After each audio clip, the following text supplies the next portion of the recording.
సర్కార్ ఈ శివాజీ కొనాలి అంటారు. నా సైన్యాన్ని ఎదిరించలేక సిగ్గు లేక సంధికి రమ్మంటున్నావా? సర్కార్ అసంభవం.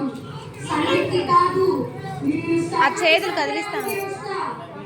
నా దేశం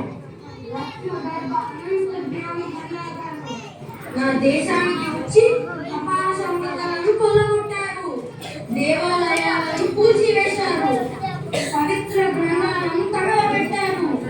చాలు, నీ అరాచకాలకు చరమగీతం పాడే రోజు వచ్చింది. దేశ రక్షాపరం పుణ్యం దేశ రక్షాపరం అని నా అమ్మ జిరియాబాయి నాకు నేర్పింది. జపాన్ కాచుకో, నేను వస్తున్నాను. నిన్ను వధించి ధర్మస్థాపన చేస్తాను. ఈ వీర శివాజీని